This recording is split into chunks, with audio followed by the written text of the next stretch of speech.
All right, welcome to another episode of the Cassels Cast. My name's Eamon Cassels. Joining me today is going to be Celtics reporter Jack Simone. We're going to play a little game of NBA buy or sell. We each came with four takes, and we're going to buy or sell each other's takes. Should be a ton of fun. Let's just get into the episode.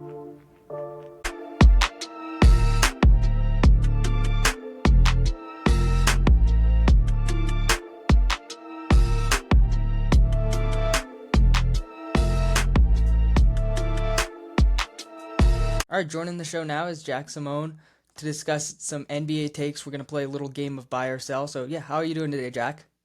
I'm good. I'm good. I'm ready to go. I've been thinking of where I want to go with these takes that you mentioned we were going to do. So I've been deep in thought, I suppose, about the NBA season. Yeah, no, for sure. Happy to have you on the show. And yeah, let's just get right into it. Since you're the guest, I'll let you lead off here with your first take for us. All right. Well, I cover the Celtics, so I felt it only right that I come to you with a Celtics take to start. And my Celtics take that I've believed since the start of the season, and I still believe now. I think the Celtics will finish as the top six team in the Eastern Conference this year. I still think they'll get there. I know the Pistons, Cavs have gotten off to hot starts. I know the Knicks are a pretty good team too. But if you look at the rest of the Eastern Conference outside of those teams, the Raptors have been hot, so they're up there. The Sixers obviously had that hot start to the season. They're there. The Hawks have been great. Ironically, ever since Trae Young went down, so they're there. But it just feels like the East is wide open, and so I think the Celtics have been playing some of the best basketball in the Eastern Conference. They have the third best point differential in the Eastern Conference. I think they're pretty underrated considering where they started to where they are. Got off to that rough 0-3 start, and it kind of tanked what everyone sees them as. And I still think they'll be a top six seed in the East. Yeah, I think that's a good one. And honestly, heading into the season, I thought they would be around that like 7-8 range. But the way they've started the season has been really encouraging. And I mean, even just going beyond the record, I'm pretty surprised that they have a top 10 offense and defense to this point of the season. And it's really just been like a couple problems in the clutch. They've been really competitive for the most part, other than that like Knicks game, like third game of the year or whatever.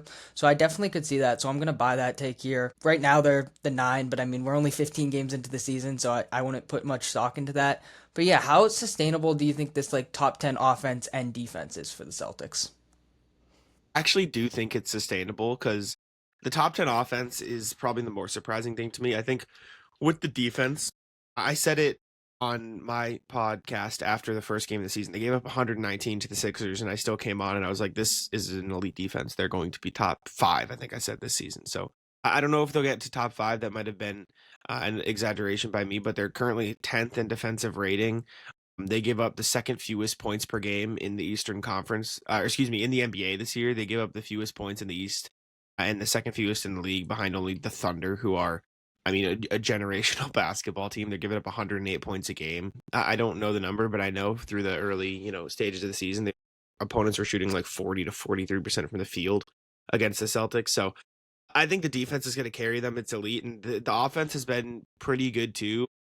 They're sixth in offense, and they haven't shot the ball that well to start the season. Like they're six in offense, and Peyton Pritchard and Derek White started the season shooting a combined like 25% from three. So I think the offense is only going to get better once those guys remember, you know, or get back in the flow of things, not remember anything. So I think both of those things are sustainable. I'm all in on the defense, and I think the offense is just starting to chug along too.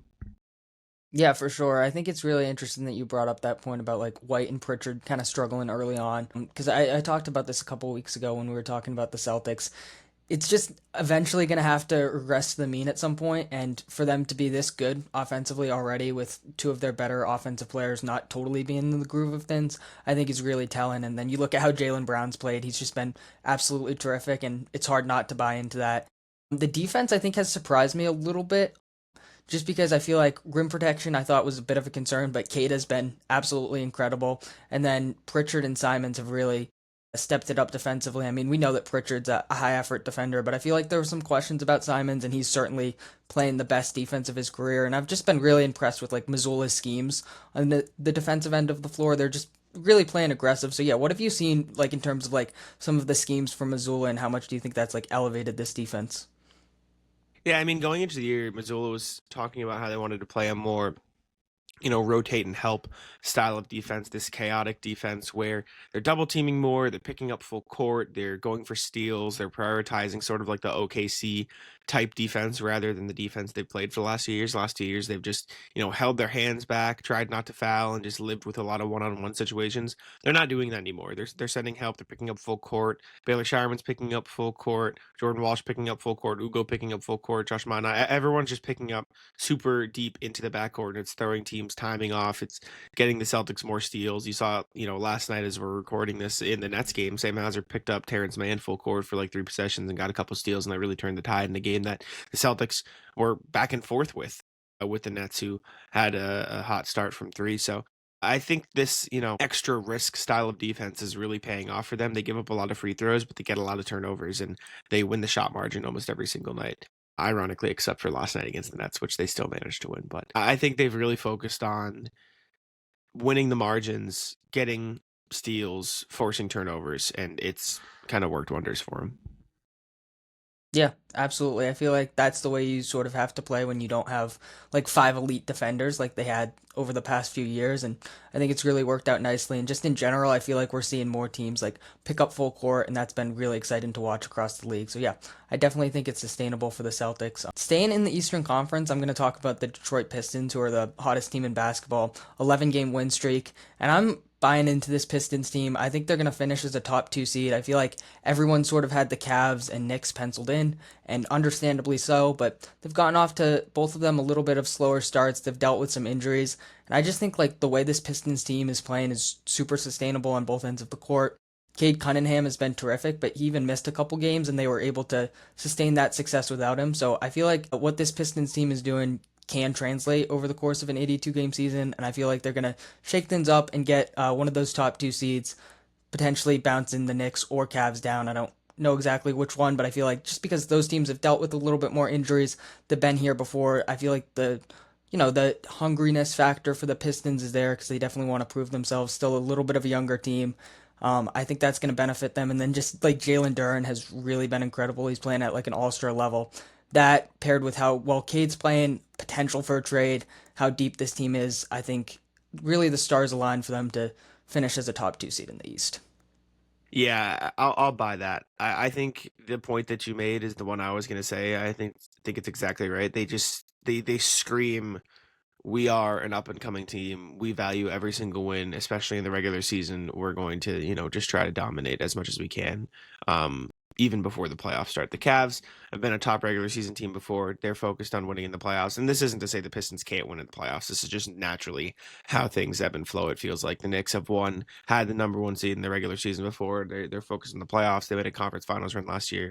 It is what it is. The Pistons have never really gotten the chance to make that deep run in the playoffs. They've never really had a top seed in the Eastern Conference. I know they were, close to the top last year, but like they've never been a dominant regular season team. Feels like they got the talent, like you mentioned. Jalen Duren is probably going to be an all-star this year. Cade Cunningham is incredible, obviously. They have room to make trades at the deadline. They've got Karis LeVert's contract. They've got Tobias Harris' contract, even though he's pretty important to their rotation. Like they can improve.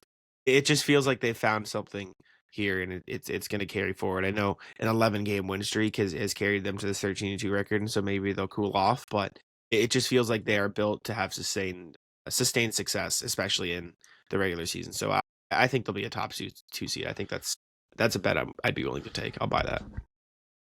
Sweet. Yeah, I didn't know exactly where you were going to go with that because I feel like it's easy to sort of fall back on one of those Cavs or Knicks teams. But yeah, I think just over the past few years, we've had just a lot of surprises at the top. I mean, you look at the Rockets being a two seed, and I feel like, yeah, the Pistons just sort of fit this mold, and I definitely see the success continuing over an 82 game season, and they've just been a ton of fun to watch. So definitely one of the better stories after winning 14 games two seasons ago. Yeah, no, I agree. I mean, like obviously there's a chance the Cavs and the Knicks could just be 1-2, right? Like anything's possible, but it just feels like the Pistons are built to be a great regular season team this year because of that hungriness you mentioned. And again, not to say they can't have success in the playoffs. I think they'll be perfectly fine to continue succeeding in the playoffs and win a series or two, or even go to the finals. Who knows what could happen? Like the East is pretty wide open, but I just think this is their year. Like it feels like every good young team has a year where they're like, all right, we're gonna be a top seed, and this just feels like the Pistons' year to be like, all right, we're gonna dominate the regular season. Yeah, absolutely. So yeah, what do you got for your next take? All right, so I was scoping out the landscape of who could be an all-star yesterday just as a fun exercise, and it got me thinking. I I don't know if I like this will definitely happen because injuries and everything and people maybe not playing, but with the fan vote, with everything, the Lakers have three all-stars. LeBron, Luca, Austin Reeves. Obviously, it makes the most sense that like, okay, LeBron's probably not gonna be an all-star, but like, what are the chances LeBron's actually not an all-star if he does play enough games by that point? And then you have Luca who's averaging 35, 8.5, and 9. He just has to be an all-star. And then Austin Reeves is averaging 28, 5, and almost 8 assists. Like, how is he not an all-star? It feels like it's slowly rumbling towards the Lakers getting three as a 4 seed, and that seems kind of ridiculous, but I don't know who you kick out, so Yeah, no, this is a tough one, especially because just how loaded the West is. I feel like there's like genuinely like 20 players that are having all-star level seasons. But with Reeves putting up the numbers that he is, and with just seeing the, I mean, it was only one game where LeBron returned yesterday, but he was playing more of that like facilitator role. It's hard for me to imagine that like Reeves' numbers are going to fall off to the point where he's not at least in consideration. And then you factor in injuries, which every year, I mean, there's 12 all-stars in each conference, but there ends up being like 14 guys that make the all-star team because there's always like two injury replacements or whatever. I'll have to buy this because yeah, Reeves have just been totally insane. I mean, going back to like a couple weeks ago, that like 50-point game, carrying the team without Luca for that stretch. And yeah, he's just really taken that next step up, and I think he'll be rewarded, especially because it's the Lakers. I mean, maybe if it was like a team like, I don't know, like the Rockets had this production or like the Timberwolves or something, I don't know if like the love would totally be there. But yeah, I mean, especially like you said with LeBron, I feel like it's gonna be tough, just because of like games played. But it's LeBron. He's made an All Star appearance every single year other than his rookie year. I have a hard time imagining him an All Star weekend without LeBron, even if he doesn't end up playing in the exactly. All Star game. Yeah, I mean he's still probably like the face of the league if we want to have that like conversation, which I don't totally love. But I mean at the same time he's LeBron.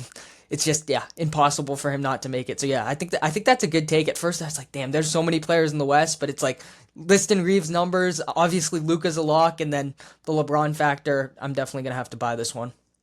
Yeah, it's just so tough. Like maybe if LeBron doesn't play enough games, he doesn't get the vote in, but it just feels like he's gonna get the fan vote anyway. So like it's just he's gonna be in the All-Star game. So I don't know what that means for who won't be in the All-Star game because I mean in doing the exercise, it's hard to find a guy you bump out for one of those three, but yeah, man, I don't know.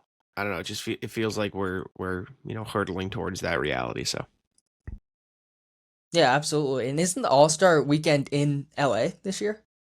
yeah, yes, it is. I know the Clippers are hosting it, but I mean it's still LA. It's still LeBron. I feel like yeah, it makes too much sense. And I mean with how bad the Clippers are playing, obviously they still have Harden, who's been insane. Who knows? They might not even have a single All Star, so they might have to get that LA bump in and get those three guys from the Lakers. So yeah, no, that's definitely a good one. I'm gonna go with this. Might be one of my hotter takes. It's kind of a two-part take. I think the Thunder will win 70 games, which probably is like the more explainable part of this take. I mean, they're 14-1 right now, and Jalen Williams hasn't played. Metrically, they're on pace to match or even break that 73-9 record that the Warriors had like 10 years ago. So that's just totally insane. But the big, like, more hot take part of this is I think they're still gonna lose in the playoffs to the Nuggets, which is kind of crazy to say because the Thunder, they're the defending champs. They have really a perfect roster, but I think the Nuggets are like the only team that can beat them, and I've really enjoyed watching this team, and I feel like the stars are kind of aligning for them. I can't see Jokic retiring with one championship, and this is like by far the best roster he's ever had. So I feel like he'll get it done this year. They're 10-3 right now, and I feel like just from a matchup standpoint, there's not a team in the league that matches up better with the Thunder than the Nuggets. When you look at the size that they have and just how well they can take care of the ball, I feel like that negates some of the advantages that the Thunder have against other teams. And then going back to the playoffs last season, we saw this Nuggets team with a much worse overall roster, with David Adelman being the coach for like 3 games before the playoffs started. They took this Thunder team to 7 games, and I just can't ignore that. That's been my sort of championship team since the the preseason really, and then despite how great this Thunder team has been, and despite them being the defending champs, I'm gonna give the Nuggets the respect, and I think the Thunder will have just an incredible all-time great regular season, and then losing a really really close, likely Western Conference Final series to the Nuggets. Man, I mean, I love the Nuggets too. I think they're incredible. I think Jokic is the best player on the planet. I don't doubt that they could beat the Thunder in a playoff series. I definitely think it's possible. If I had to like say buy or sell though, I would probably still pick OKC. I just think they are absolutely dominant. So I guess technically I would sell, even though I don't think this is an impossibility by any means.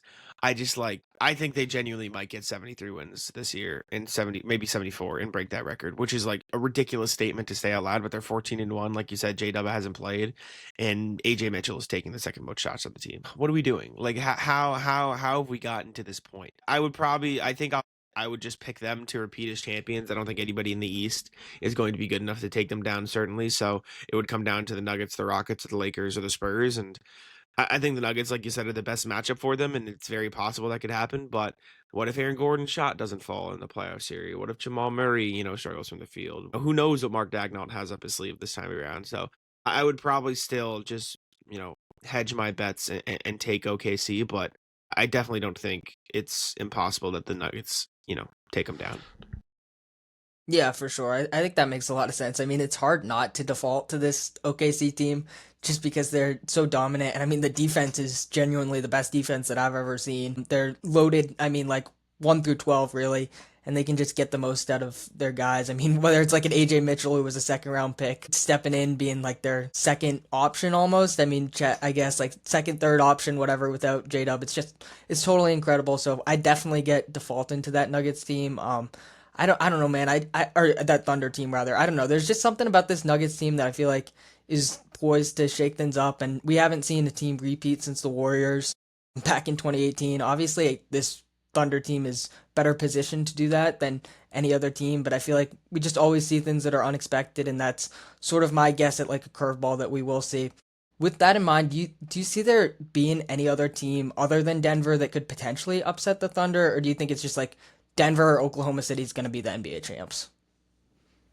I think it's anything's possible. Like I think the Rockets or the Spurs could both do it. It's significantly more unlikely than Denver, in my opinion. I don't know if the Lakers could. I know Luka's Lucas, so anything like maybe he could just be ridiculous, but I just don't think they have the size, especially in the paint, to deal with everything with Aiton at center. But Wemby is, I mean, if he's healthy, he's a top 5 player on the planet, I think. And then the Rockets have the most ridiculous defensive length I think I've ever seen. So I think both of them could do it. I think Şengün's awesome. I think having Durant for the playoffs will be huge for Houston. Um, the Spurs, I think, are the least likely of the three, considering how, I mean, they haven't, Wemby's never even been to the playoffs. So it's pretty drastic to say they could take down the best team in the league. So I think the Nuggets are the number one, could beat the Thunder, but I do think it would be possible for the Rockets and the Spurs in a playoff series, and everyone else, I can't really see it as much. Yeah, for sure. I think that makes a lot of sense. I feel like the Rockets are the only team that I would just even give a slight chance to, but at the same time, I think there's like a probably like a 90% chance that one of these two teams is going to ultimately win it all, and then maybe a slight chance for the Rockets. I mean, that team, like you said, the length is just incredible, and then you have Şengün taking another step up, and you add Kevin Durant, that like true like closer, go-to scorer type of guy, and I think this team can be dangerous in a playoff setting. I do have like some concerns still about the point guard room, even though Reed Shepard's look good. I don't know, like it's definitely cool to have that like big lineup where you don't have like a traditional point guard. But in a playoff setting, I kind of just need to see it first. But yeah, I mean, if they were in the East, I would pretty clearly pick them to come out of the East. I just feel like in the West, going against the Denvers and the OKCs of the world, I feel like that could potentially hurt them. But yeah, at the same time, they're definitely number 3 on like my title contender ladder. Yeah, definitely. No, I agree. All right. So my third take, I guess it's time for. Uh Domantas Sabonis is traded by the deadline. I think the Kings are a disaster. I think everyone could have predicted they would be a disaster. Levine and DeRozan just flopped on the Bulls. They just didn't work on the Bulls, and you're just putting them next to a different big man in Sacramento. And listen, I've been a big Sabonis guy for years. I think he's a really good player. I think he can be a winning player in the right situation. I think he has just been in situations where he's like the number one option, which just doesn't make any sense. Like he's clearly not a number one option. I think he needs to be a two or a three option, which maybe he's not paid like that anymore, so that could be a problem. But I do think he is traded by the deadline to a team that could use his services better. And whether that's a mid-tier team who is taking a swing on a star, which probably won't lead to anything because he's going to be put in a position to be a top option again. That doesn't make any sense. Or a team that has enough money to make it work for him to be a third option behind a couple stars. But I don't know where it'll be. I haven't looked too in depth about who could trade for him, but I think it makes a ton of sense for him to be shipped out by the deadline. Yeah, this is like probably gonna be the easiest buy of the show for me so far. I remember when I did my like stand-ins predictions, I had the Kins at 14 with the idea that they're just gonna blow it up because this roster makes absolutely zero sense. And 15 games into the season, I'm feeling pretty good about it. They're 14th in the West right now, 3-11 on the year. Yeah, I think they're just gonna blow it up. I don't know how feasible it is to like trade all three of them because like Levine's contract, DeRozan's age, and he's kind of like a weird fit wherever he goes. I do think at least two of these guys are getting traded, and I think Sabonis is like absolutely getting traded just because he's been there the longest, and it's kind of just run its course, honestly, this Sabonis era. And I mean, at the same time, I think he probably still has the most trade value. Maybe Levine. It is hard to find a destination for him, but yeah, I think it's just totally run its course. Even going back to like the end of last season, I think he like met with the Kins about his future, which is never a great sign. I could potentially even see him within the next like couple of weeks fully request a trade. Maybe subtly, maybe just outright Domantas Sabonis has requested a trade. I would not be shocked if we get that like Shams notification anytime soon, to be honest, because it's run its course for both sides, and it's really time to move on. I know you said you didn't have like a lot of destinations in mind. I've been thinking about it a little bit. There's a couple of teams that sort of I could see pursuing him, so I'm curious to get your thoughts on a couple of these fits that I've thought of. The first being the Memphis Grizzlies, potentially a Ja Sabonis swap. I think Ja's another guy who's going to get traded.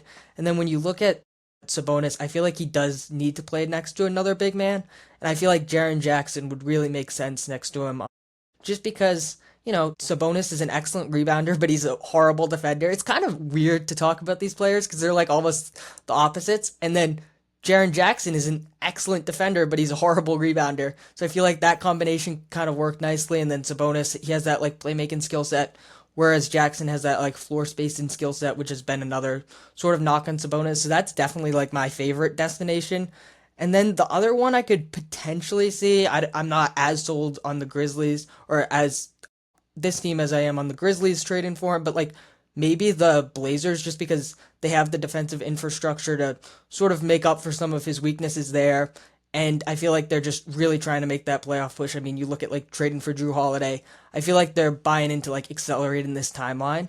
So those are sort of the two teams that like come to mind as Sabonis destinations. So I'm curious to get your thoughts on those two landing spots for him.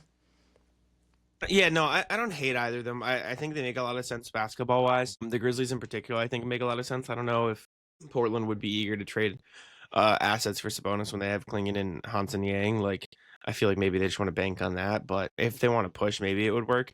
My only issue with the Grizzlies is they're just not good, right? Like trading Ja for Sabonis, like, is that really going to get you? Higher up in the standings. If I'm them, I would rather trade Ja to a team that, can give you a horde of draft picks and you kind of reset and rebuild. Because theoretically, Ja for Sabonis, you'd probably get a pick or two back in that deal with Sabonis, but I'd rather get four firsts or five firsts when you're selling John Morant. And maybe if he doesn't have that much value and the Kings are going to be the Kings and make a weird, I don't know if this makes sense for you trade, which they often do, then it could work. And I like the idea of Sabonis playing next to Jaren Jackson. You get Ty Jerome back, he'll help you win next year. You figure things out from there. But I don't know. It's just I don't know if they're good enough to make a swing trade like that. But I guess if they're trading Ja, it wouldn't necessarily just be a swing. It'd be like a reset. I mean, this one's on the same wavelength of they're not really good enough to do it. But I do wonder if there's any interest in the Pacers in a reunion because once Halliburton does get back, you'd have him Sabonis, or excuse me, you'd have him Siakam and Sabonis, which I mean, they run a lot, so maybe it wouldn't be great for Domantas Sabonis, but if he does, you know, he does bring the ball up the floor pretty well. He obviously is that type of playmaker, so maybe it could work there. He's an elite rebounder, which would be something they haven't really had before because Miles Turner was never a great rebounder, so that could solve some issues. I don't know what the trade would be. It'd probably get a little sticky financially because you'd have three guys making max contracts, which is never easy, especially if you're not going to deal with the apron. But I don't know. Outside of that, like the Hornets, I guess the problem is like I think he would want to go to a winning team, but there aren't a lot of winning teams that I think would make sense to trade for Domantas Sabonis. Like it feels like he's kind of stuck in purgatory right now. Yeah, for sure. I mean, that's really the hard part about figuring out a Sabonis trade. I definitely agree with the Grizzlies point because I mean they're well positioned like for the future with all the draft picks they got from the Bane trade. But for the purposes of this year, it's probably in their best interest if they are trading Ja, which I think they're gonna eventually have to, just to sort of lean into like that younger package and rebuild a little bit, position yourself for just an absolutely loaded 2026 draft class, and I think it makes a lot of sense there. And yeah, I mean, sort of same with the Pacers in this gap year. I don't know if they'd like make that big swing move, but I do kind of like the idea of like Sabonis in that system. Even though it is like super fast paced, I feel like just with all the passing they do and how smart of a player he is, I feel like he could potentially fit in there. And eventually, the Pacers are going to have to find some competent center, which they just quite frankly don't have on their roster. So yeah, I mean, it's kind of impossible to figure out a landing spot. Toronto's another team I've thought of. I don't know if that totally makes sense. I could just see them making that big swing. Although they have been good, I feel like they're just really trying to buy into like making that playoff push. And they kind of need a center. I mean, Jakob Poeltl, he's fine. I just think Sabonis would be an upgrade there. I don't know the landing spot.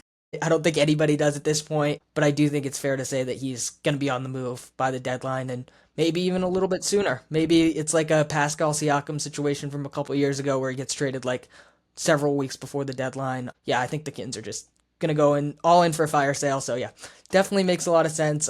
Yeah, who knows? I feel like we could just go through every team in the league and try to talk ourselves into it, but at the same time, there's like so many problems. It's just like who Yeah, really knows? exactly. But yeah, speaking of teams at the bottom of the standings, my next take is this is going to be the first time in NBA history. I'm sorry if this isn't correct. I use StatMuse, so uh, blame StatMuse, not me. But I think this is going to be the first time in NBA history we're going to have multiple teams win fewer than 15 games. Uh, One fun stat, I guess not so fun if you're a fan of these three teams, but the Nets, Wizards, and Pacers all have three of the five worst net ratings in NBA history right now. I heard that on the Numbers on the Board podcast, and yeah, I mean those three teams, especially right now. I mean the Pacers. It's not really their fault. They're just super injury riddled. But then you look at like the Nets and the Wizards, where they are in terms of their rebuild. It's really rough. Those three teams have a combined 4 wins on the season.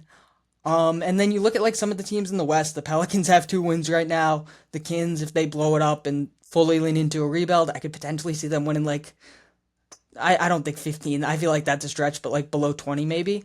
So yeah, I feel like we're gonna see at least two teams win less than 15 games, and I just think this draft class is a big factor. Just because there's so much top end talent, there's like three guys who could be a number one pick in any given draft, and I feel like especially the Nets and the Wizards are gonna lean into that and say, hey, let's just try to position ourselves as best we can to get a top pick. And quite frankly, they're just so devoid of talent. I feel like it won't be that hard to position themselves. I mean, they've won two in one game all season, so yeah, that's my take. No, I'd buy that. I mean, the Nets and the Wizards are generationally terrible. It feels like this season, like they are, man, they like impressively bad. The Pacers too, like I don't know how the Pacers are this bad. They should be better than this. I like they have talent on the roster. And Nimhard's good. He's been awful. Siakam's a good player. Like it just feels like they should be better than this. I know Matherin's hurt. I know Toppin's hurt. I know McConnell's hurt. So like obviously it's just injuries. But even that, like one win is crazy. Them and the Knicks, the only teams not to have won a road game this year, which is hilarious. But I don't know. I do think this draft class is just that good where you're going to have teams tanking. I think those two, the Nets and the Wizards, are the obvious candidates to win fewer than 15 games. And the Pacers, who knows, Pacers could join them at this rate. So I'll buy that. I would agree. This is some impressive tanking that we're seeing. Yeah, most definitely. And if you look at like cleaning the glass, they show like your expected win total if you play with like this efficiency differential or whatever. And I believe I checked before the pod, I believe like the Wizards, Nets, and Pacers are all like between like 8-12 wins right now, which is kind of insane.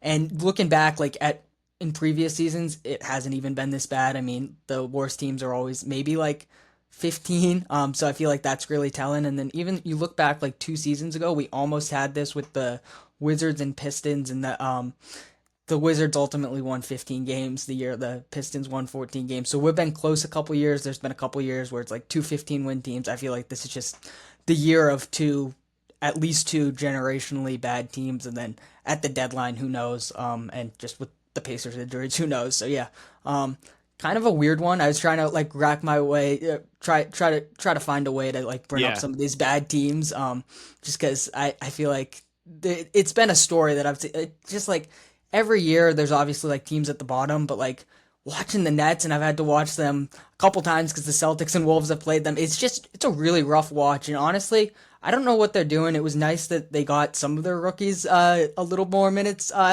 yesterday in that game, but like for the most part, they've only been playing one of their rookies, which just makes no sense when you drafted 5 first-round picks. no. I mean, they just sent like three of them to the G League to play against the Maine Celtics, and the Maine Celtics won both games. So it's just not a good look for Brooklyn right now. Man, fewer than 15 wins is crazy, but it's just kind of looking like that's going to be the reality that we're living in, unfortunately. So, man. Uh, okay, my fourth and final take. I was like bouncing back and forth between a bunch of things here. I didn't I didn't want to know, didn't want to go to another standings thing, but I figured I might have to. So I'll go with this. I don't know if it's necessarily going to happen this season, but I think we're on pace for it. I think the Phoenix Suns are too good. And I think Matt Ishbia is going to make another quote unquote win now trade to help Devin Booker win basketball games when all he needs to do is just keep on this pace and let the young core develop next to him.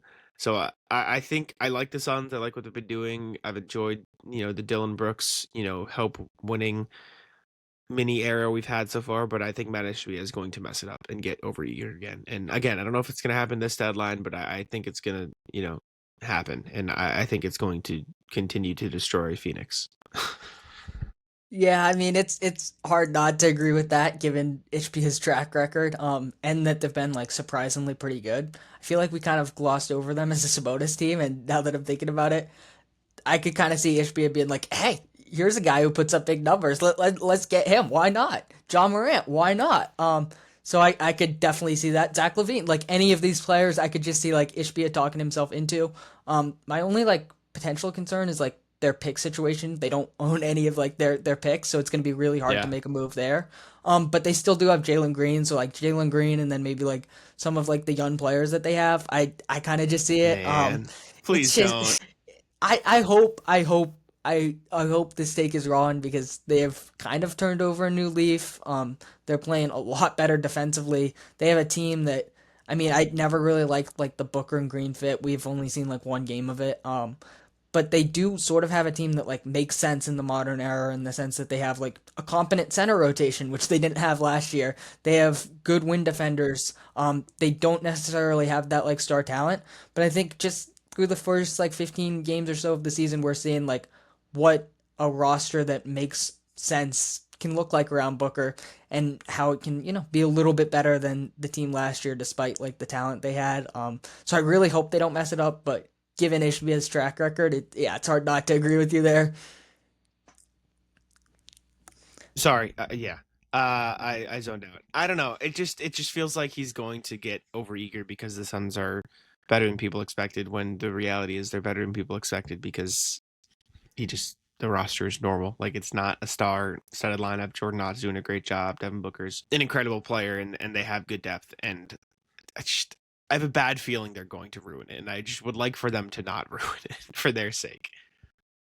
Yeah, no, absolutely. I mean, it would be nice to see, Booker with like a logical roster around him and just trying to compete, taking those steps together. But I mean, if they can get a guy that fits better than Jalen Green, why not? You just hope they don't give up too much, which again, their track record says it's probably gonna happen eventually. So yeah, no, I like that one. I never really thought of that Suns angle. But yeah, I mean, it definitely makes a lot of sense. I mean, just these first few years with Ishbia have been a little crazy. Maybe this new GM can help him a little bit, but at the same time, I think it's hilarious that he didn't have any experience in like a front office before, and it was just kind of like Ishbia's buddy from Michigan State. So yeah, I mean, yeah, it's a weird situation for them. Poor Phoenix. I feel bad because I like the Suns. I've enjoyed the story, but just everything about the organization has screamed incompetence, and I hope it changes. But Yeah. No, absolutely. I mean, it's tough these last few years. I mean, like with KD, Booker, and like Beal, I was like, I never like loved the fit, but it was like the offense is just so there. It was hard for me like not to buy into them past few years, and then it's just been an absolute disaster. And I'm happy they had. I mean, they kind of had to, but it's good that they moved on. I just hope they prioritize fit going forward for sure. agree. But yeah, moving on to my last take. I'm gonna stay in the Western Conference here. I'm gonna say the Trailblazers end up making the playoffs. Heading into the season, I was pretty high on the Blazers. More so high on them as like a sneaky play-in team. I feel like the top seven of the West is like we don't know the order obviously, but it's pretty set. Like I would be surprised if it's not like Thunder, Nuggets, Rockets, Lakers, Spurs, Timberwolves, Warriors, in whatever order. I feel like those seven teams are like locks at this point. But that eight seed is like wide open. Maybe the Suns get it. And they can sustain their success. I'm just a little bit weary of them, and I just think like this Blazers defense is really built to potentially make it to the playoffs. And I mean, Denny Avdia's taken a massive step up. Shaden Sharps looked really nice this season as well. Drew Holiday's looking like Bucks Drew Holiday. And then you look at Donovan Clinton, he's already like one of the best defensive anchors in the league. So I feel like there's a lot to like with this Blazers team. And like I said, this eight seed is just like wide open. The Clippers, maybe they could get back into it. I feel like everyone, including myself, had them penciled into a playoff spot. But at the same time, they're 4-10. Kawhi's already injured. Bradley Beal's out for the season, and just like the shot creation outside of Harden, especially in this time that Kawhi's been injured, has been like truly awful. So I just don't feel confident about the Clippers getting back into it. So that sort of just leads me to like believing in the Blazers. I just like them a little bit more than the Suns at this point. So yeah, what do you think of the Blazers potentially making the playoffs? I think I would buy. I think at the end of the day, like you mentioned, that top seven in the West seems pretty locked in. Like maybe the Warriors, the Timberwolves fumble a little bit, but I don't really see it happening. Maybe Wemby injuries catch up to the Spurs, and that hurts them because they've got a few guys out right now. You know, him, Castle, and Dylan Harper are missing time. So anything can happen with injuries, but feels like those top seven should definitely make the playoffs. So at that point, you're betting between is it the Blazers, the Jazz, the Clippers, or the Grizzlies, or maybe a miracle Mavericks turnaround, which I don't think is going to happen. And of those teams, I would probably put the most faith in the Blazers figuring it out and finding a way to win, even though obviously the head coaching situation is a bit awkward there.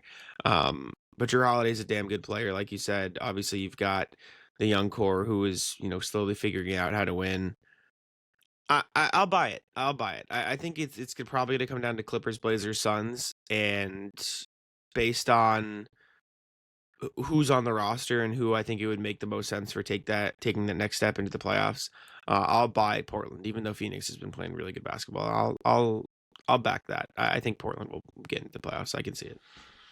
Hell yeah, yeah. I mean, the Blazers have just been such a fun watch too. I mean, they've definitely been one of my favorite league pass teams. I mean, what Denny is doing, I feel like is going a little underrated. He's averaging like 25 points a game, which is even more than he averaged He's like insane. it's crazy. To me, I don't know how you feel about this. He's always reminded me of like a Franz Wagner type, where he's just like this like bigger Yeah. point forward type of guy, like elite finisher, playmaker, defender, all that kind of stuff. And I'm really happy he's like taking this leap with Portland because he's always been one of my guys, and that's also kind of why I like the Blazers. And then they also just got a ton of like former Celtics guys with Drew and Rob Will, which is just always fun to watch. But yeah, has anything like surprised you from this holiday season we're seeing? Just based on the last couple of years with the Celtics, him really being able to turn back the clock, and I mean he's averaging 16, 5, and 8 right now. I mean, he's insane. He's better than I thought he'd be. I thought he'd be a winning player for them. I thought he'd help them, but I didn't think he'd be their second best player, third best player, whatever you want to call it. It's funny. I actually picked any of Dia to win Most Improved last year, and then he was like, whatever. And now he's probably going to win it this year. So I was just a year early on it. But No, man, Drew Holiday, the contract is obviously scary, and I still think the Celtics were, in the long run, smart to get off it. But man, would it be nice to have Drew Holiday if you're the Celtics right now, if you're trying to win basketball games, which I think Joe Mazzulla is always trying to win basketball games. So I don't know if it's necessarily surprising to me that he is able to do this. I think there were always moments where he showed it in Boston. It just wasn't his role. And I think obviously he was an all-star. He's last year in Milwaukee, so he's very capable. But seeing him do it for a young Portland team trying to win has been very, very impressive. And then obviously, like you mentioned, Denny's averaging almost 26, which is ridiculous. Jeremy Grant has been efficient off the bench. Tamani Kamara is awesome. Shaden Sharp, like they've just got a really fun, talented basketball team. Yeah, I think the playoffs is a very, very good bet for them. Yeah, for sure. I mean, with Holiday, it's kind of interesting. I feel like it was expected that he wasn't going to average like 12, 13 a game like he did in Boston the past few years. At the same time, like this level of shot creation, I wasn't totally expecting, and playmaking as well. I mean, 8 assists is, I think that's got to be close to a career high for him. I mean, he was that like type of lead playmaker with the Bucks, but I mean, I feel like this is like the best I can remember him as like that Career pure high, yeah. career He, high. he Yeah, averaged 8 in Philly, but 8.3 is what he's at in Portland right now. So it's just kind of crazy, and I mean it's nuts. fun. He's 35, he's still doing it, and I loved watching him in Boston. Obviously they kind of had to trade him cap wise, but it was always like sad to see him go. And yeah, Yeah. um, yeah, easy team to root for, and yeah, I'm excited to see how the rest of the season plays out. But yeah, unless you have anything else, I guess we can wrap it up here. I don't think so. I think that's it. That was fun. Yeah, for sure. Before we officially close out the show, I just want to give you a chance to plug your work, tell our listeners where they can find you at.